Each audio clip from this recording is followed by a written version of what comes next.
home to the world's greatest concentration of areas of rapid land cover changes, and in particular dryland degradation.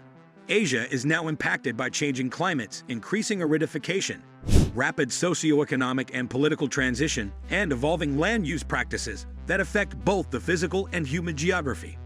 Let's find out why China's final warning terrifies the whole world. The Gobi Desert basin lies across southern Mongolia and northwestern China between the Mongolian Altai and Khangai mountains and the Himalayan Plateau. This region is a cold desert with a continental climate and long, cold winters. There are two large environmental threats to the Gobi Desert. The first, and probably most potent threat, would be desertification.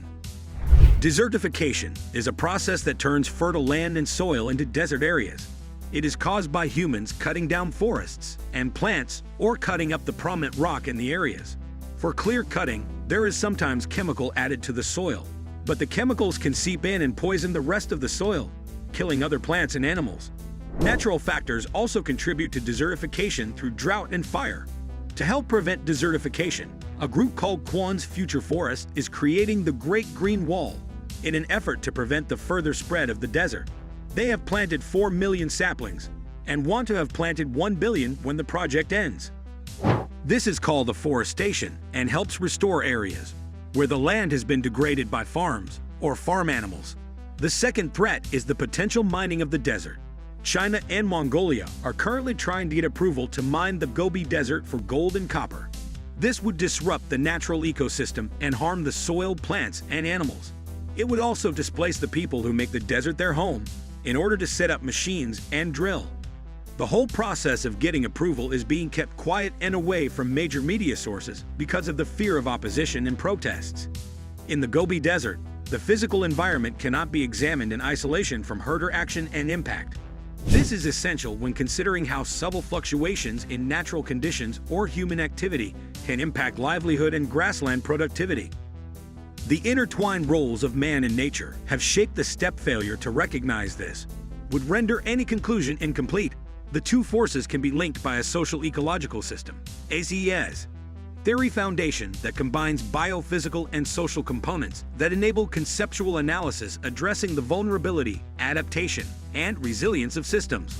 The strength of these analytical strategies is their relevance to the Gobi Desert and their ability to geographically integrate human and physical factors. Using social ecological system theory, research examines how rangelands can experience disturbance, such as grazing or drought, yet maintain functioning. It also evaluates how flexibility in biophysical and human systems supports continued range productivity. Vulnerability is composed of a system's exposure and susceptibility to external factors, sensitivity to disturbance, and coping capacity. Focus has been on human risk and the likelihood of an individual or group being exposed to and adversely impacted by a hazard.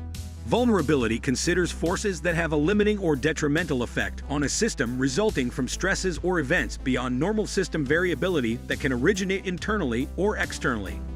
This places social constraints and response capacity at the center of analysis rather than attempting to interpret physical conditions. Regionally, vulnerability can be applied to the role of pastoralists reacting to external hazards and shifting socioeconomic forces that may limit their livelihoods. The vulnerability exists within a social context. Here it relates to the impact of hazards on people, livelihoods, and communities. Resilience theory probes the ability of a system to maintain basic structure and functioning when encountering disturbance and disruption. It allows examination of ecosystem adaptability to change conditions regardless of cause and asks if a system can return to a stable state. Resilience, in highlighting the systemic ability of an actor or an environment to cope with alteration, conceives of a system returning to a stable state without lasting negative consequences. This suggests a process that can encompass changing physical dynamics and social patterns and allow for the recognition of multiple timescales within a system.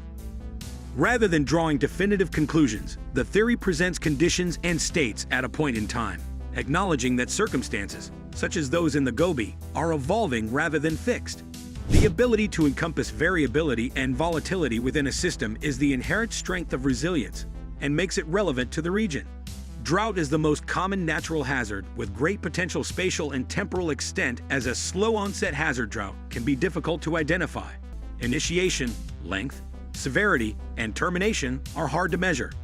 Emerging as below-average precipitation over a prolonged time period drought is a poorly understood weather phenomenon.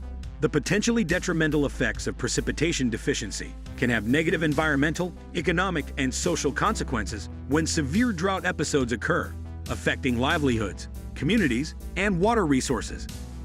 Major drought categories include meteorological, a lack of precipitation, hydrological shortage of water supply, such as stream flow and groundwater, and agricultural, a lack of water and soil moisture for plant growth.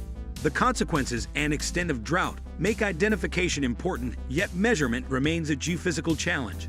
Uncertainty over drought events, their frequent occurrence, climate variability, and increased demand for water has led to efforts to improve drought comprehension. Several approaches have been developed to strengthen the understanding of drought dynamics and improve prediction and management. Mishra and Singh, 2011. Identify the components of drought modeling that begin with forecasting and probabilistic characterization of drought through multiple analysis techniques. Work then assesses spatial and temporal investigation of drought and assimilating land data for modeling. Precipitation indices, remote sensing data, atmospheric patterns, global climate models, and climate change assessments are integral to modeling efforts. Risk assessment, advanced warning, and policy and decision-making can be improved through the effective use of drought modeling. In dryland regions, environments remain sensitive to precipitation fluctuation and shortages. High precipitation variability and large precipitation coefficients of variance reflect non-equilibrium systems. At the same time, climate factors including temperature, wind, low humidity, and high evapotranspiration can heighten drought intensity.